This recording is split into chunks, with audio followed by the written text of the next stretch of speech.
ಸ್ನೇಹಿತರೆ, ಕಲಿಯುಗದ ಸತ್ಯಕತೆಗೆ ಸ್ವಾಗತ. 2026ರಲ್ಲಿ ಸ್ಯಾಂಡಲ್ವುಡ್ ನಲ್ಲಿ ಯಾವೆಲ್ಲ ಸಿನಿಮಾಗಳು ಟಾಪ್ ಆಗಿವೆ ಅನ್ನೋದನ್ನ ಈ ವಿಡಿಯೋದಲ್ಲಿ ನೋಡೋಣ. ವಿಡಿಯೋವನ್ನ ಕೊನೆವರೆಗೂ ನೋಡಿ.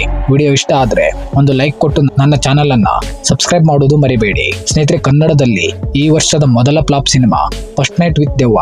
ಈ ಸಿನಿಮಾವನ್ನ PR ಸ್ವಾಮಿ ಅವರು ಡೈರೆಕ್ಟ್ ಮಾಡಿದ್ದು. ಇದೊಂದು ರೊಮ್ಯಾಂಟಿಕ್ ಹಾರರ್ ಕಾಮಿಡಿ ಮೂವಿ ಆಗಿತ್ತು. ಈ ಸಿನಿಮಾದಲ್ಲಿ ಪ್ರಥಮ್ ನಿಖಿತಾ ಸ್ವಾಮಿ, ಜೀವಿತಾ ವಶಿಷ್ಠ, ಸುಸ್ಮಿತಾ ಮಲ್ನಾಡ್ ಅವರು ಮುಖ್ಯ ಪಾತ್ರದಲ್ಲಿ ಕಾಣಿಸಿಕೊಂಡಿದ್ದರು. ಈ ಸಿನಿಮಾದಲ್ಲಿ ಕಾಮಿಡಿ ಸೀನ್ಗಳು ಮಾತ್ರ ಸ್ವಲ್ಪ ಮಟ್ಟಿಗೆ ವರ್ಕ್ ಆಗಿದ್ದು ಬಿಟ್ಟರೆ ಸಿನಿಮಾದ ಸ್ಟೋರಿ ಅಥವಾ ಹಾರರ್ ಸೀನ್ಗಳು ಪ್ರೇಕ್ಷಕರನ್ನ ಇಂಪ್ರೆಸ್ ಮಾಡೋದರಲ್ಲಿ ಸಂಪೂರ್ಣವಾಗಿ ಸೋಲನ್ನೊಪ್ಪಿಕೊಂಡಿದೆ.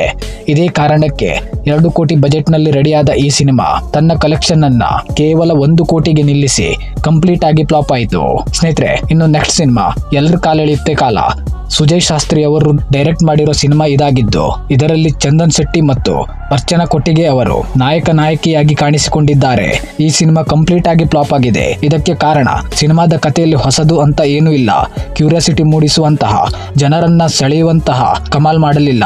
ಇದರಿಂದಾಗಿ ಪ್ರೇಕ್ಷಕರು ಈ ಸಿನಿಮಾವನ್ನ ಕೈಬಿಟ್ಟರು. ಈ ಸಿನಿಮಾ 8 ಕೋಟಿ ಬಜೆಟ್ ಅಲ್ಲಿ ರೆಡಿಯಾಗಿ ಕೇವಲ 2 ಕೋಟಿ ಕಲೆಕ್ಷನ್ ಮಾಡಿ ಅಟ್ಟರ್ ಫ್ಲಾಪ್ ಆಯ್ತು. ಇನ್ನು ಸ್ನೇಹಿತರೆ, next cinema JC the university. Daali Dhananjay ಅವರು ತಮ್ಮ ಬ್ಯಾನರ್ ಅಡಿಯಲ್ಲಿ ಪ್ರೊಡ್ಯೂಸ್ ಮಾಡಿ ಚೇತನ್ ಜೈರಾಮ್ ಅವರು ಡೈರೆಕ್ಟ್ ಮಾಡಿರೋ ಸಿನಿಮಾ ಇದಾಗಿತ್ತು. ಈ ಸಿನಿಮಾದಲ್ಲಿ ನಾಯಕ ನಟನಾಗಿ ಸೂರ್ಯ ಪ್ರಖ್ಯಾತ್ ಮತ್ತು ನಾಯಕಿ ನಟಿಯಾಗಿ ಭಾವನಾ ರೆಡ್ಡಿ ಅವರು ಅಭಿನಯಿಸಿದ್ರು. ಇದೊಂದು ಕ್ರೈಮ್ ಡ್ರಾಮಾ ಸಿನಿಮಾ ಆಗಿತ್ತು. ಆದರೆ ಕ್ರೈಮ್ ಸ್ಟೋರಿ ಜನರ ಮನಸ್ಸನ್ನ ಗೆಲ್ಲೋದರಲ್ಲಿ ಹಿಂದೆ ಉಳಿದಿತ್ತು. ಇದೇ ಕಾರಣಕ್ಕೆ 3 ಕೋಟಿ ಬಜೆಟ್ ನಲ್ಲಿ ರೆಡಿಯಾದ ಈ ಸಿನಿಮಾ ಬಾಕ್ಸ್ ಆಫೀಸ್ ಕಲೆಕ್ಷನ್ ನಲ್ಲಿ ಕೇವಲ 1.5 ಕೋಟಿ ಕಲೆಕ್ಷನ್ ಮಾಡಿ ಸಂಪೂರ್ಣವಾಗಿ ನೆಲಕಚ್ಚಿತ್ತು. ಮತ್ತೊಂದು ಸಿನಿಮಾ ರಕ್ತ ಕಾಶ್ಮೀರ. ರಾಜೇಂದ್ರ ಸಿಂಗ್ ಬಾಬು ಅವರು ಡೈರೆಕ್ಟ್ ಮಾಡಿದ್ದ ಸಿನಿಮಾ ಇದಾಗಿತ್ತು. ನಾಯಕ ನಟನಾಗಿ ಉಪೇಂದ್ರ ಮತ್ತು ನಾಯಕಿ ನಟಿಯಾಗಿ ರಮ್ಯಾ ಅಭಿನಯಿಸಿರೋ ಈ ಸಿನಿಮಾ 2007ರಲ್ಲೇ ತೆರೆ ಮೇಲೆ ಬರಬೇಕಿತ್ತು. ಆದರೆ ಕೆಲವು ಕಾರಣಾಂತರಗಳಿಂದ 2026ಕ್ಕೆ ರಿಲೀಸ್ ಆಯಿತು. ಇದೊಂದು ಕಾಶ್ಮೀರದಲ್ಲಿ ನಡೆದಂತ ಟೆರರಿಸ್ಟ್ ಅಟ್ಯಾಕ್ ನ ಬಗ್ಗೆ ಸಿನಿಮಾವನ್ನ ಮಾಡಲಾಗಿದೆ. ಈ ಸಿನಿಮಾ ಸೋಲೋದಕ್ಕೆ ಪ್ರಮುಖ ಕಾರಣ ಅಂದ್ರೆ 2007ರ ಕಾಲಕ್ಕೆ ತಕ್ಕ ಹಾಗೆ ಈ ಸಿನಿಮಾದ ಕಥೆ ಇದ್ದರಿಂದ ಇದು 2026ಕ್ಕೆ ವರ್ಕ್ ಆಗಲಿಲ್ಲ.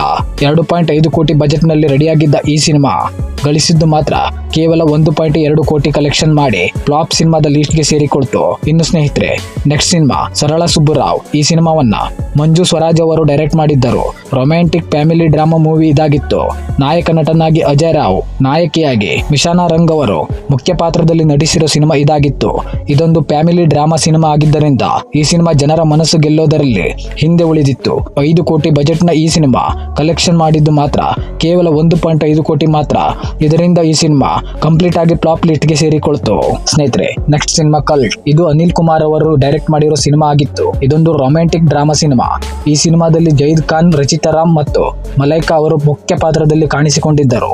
ಆದರೆ ಸ್ನೇಹಿತರೆ, ರಿಲೀಸ್ಗೂ ಮುಂಚೆ ಸಾಂಗ್ ಗಳಿಂದ ಒಳ್ಳೆ ಕ್ಯೂರಿಯಾಸಿಟಿ ಹುಟ್ಟುಹಾಕಿತ್ತು. ಆದರೆ ರಿಲೀಸ್ ನ ನಂತರ ಪ್ರೇಕ್ಷಕರಿಗೆ ಸಿನಿಮಾದ ಲವ್ ಸ್ಟೋರಿ ಇಷ್ಟ ಆಗದ ಕಾರಣ 7 ಕೋಟಿ ಬಜೆಟ್ ಅಲ್ಲಿ ರೆಡಿಯಾಗಿದ್ದ ಈ ಸಿನಿಮಾ ಗಳಿಸಿದ್ದು ಮಾತ್ರ 3.5 ಕೋಟಿ ಕಲೆಕ್ಷನ್ ಮಾಡಿ ಸಂಪೂರ್ಣವಾಗಿ ನೆಲಕಚ್ಚಿತ್ತು.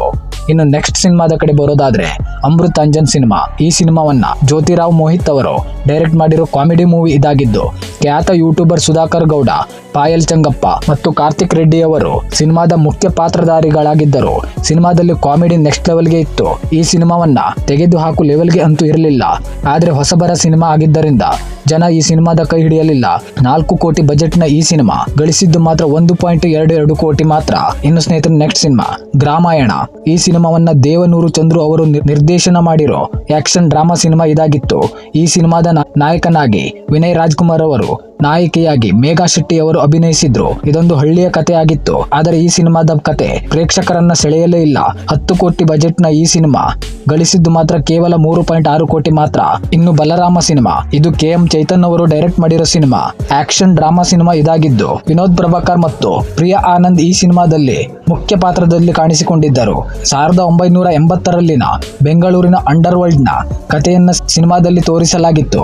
ಆದರೆ ಜನರಿಗೆ ಕತೆ ಅಷ್ಟೊಂದು ಕನೆಕ್ಟ್ ಆಗದ ಕಾರಣ 7 ಕೋಟಿ ಬಜೆಟ್ ನ ಈ ಸಿನಿಮಾ ಕೇವಲ 1.66 ಕೋಟಿ ಮಾತ್ರ ಕಲೆಕ್ಷನ್ ಮಾಡಿ ಮಕಾಡೆ ಮಲಗಿತ್ತು. ಇನ್ನು ನೆಕ್ಸ್ಟ್ ಸಿನಿಮಾ ಮದರ್ ಪ್ರಾಮಿಸ್. ಈ ಸಿನಿಮಾ ಡಾಲಿ ಧನಂಜಯ್, ಪೂರ್ಣಚಂದ್ರ ಮೈಸೂರ್, ಅಂಜನ್ ಭಾರದ್ವಾಜ್ ಅವರು ಮುಖ್ಯ ಪಾತ್ರದಲ್ಲಿ ನಟಿಸಿದ್ದರು. ಇದೊಂದು ಕಾಮಿಡಿ ಸಿನಿಮಾ ಆಗಿತ್ತು. ಆದರೆ ಇವರ ಕಾಮಿಡಿ ಜನರ ಮನಸ್ಸನ್ನ ಗೆಲ್ಲೋದರಲ್ಲಿ ಸೋಲನ್ನ ಒಪ್ಪಿತ್ತು. 6 ಕೋಟಿ ಬಜೆಟ್ ನಲ್ಲಿ ರೆಡಿಯಾದ ಈ ಸಿನಿಮಾ ಗಳಿಸಿದ್ದು ಮಾತ್ರ 2 ಕೋಟಿ ಅಷ್ಟೇ. ಇನ್ನು ಸ್ನೇಹಿತರೆ, ನೀವೆಲ್ಲ ನೋಡಿರಬಹುದಾದ ಲ್ಯಾಂಡ್ ಲಾರ್ಡ್ ಸಿನಿಮಾ ಕೂಡ ಫ್ಲಾಪ್ ಲಿಸ್ಟ್ ಗೆ ಸೇರಿದೆ. 10 ಕೋಟಿ ಬಜೆಟ್ ನ ಈ ಸಿನಿಮಾ 7 ಕೋಟಿಗೆ ಕಲೆಕ್ಷನ್ ಅನ್ನ ಸ್ಟಾಪ್ ಮಾಡಿ ಫ್ಲಾಪ್ ಲಿಸ್ಟ್ ಗೆ ಸೇರಿದೆ. ಸ್ನೇಹಿತರೆ, ಸದ್ಯಕ್ಕೆ ಈ ವಿಡಿಯೋದಲ್ಲಿ ನನಗೆ ತಿಳಿದಿರೋ ಫ್ಲಾಪ್ ಲಿಸ್ಟ್ ನ ಸಿನಿಮಾವನ್ನ ಹೇಳಿದ್ದೇನೆ. ಮಾಹಿತಿಯಲ್ಲಿ ತಪ್ಪಿದ್ದರೆ ಕ್ಷಮೆ ಇರಲಿ. ವಿಡಿಯೋ ಇಷ್ಟ ಆದ್ರೆ ವಿಡಿಯೋಗೆ ಲೈಕ್ ಮಾಡಿ, ನನ್ನ ಚಾನಲ್ ಅನ್ನ ಸಬ್ಸ್ಕ್ರೈಬ್ ಮಾಡೋದು ಮರಿಬೇಡಿ. ಧನ್ಯವಾದ.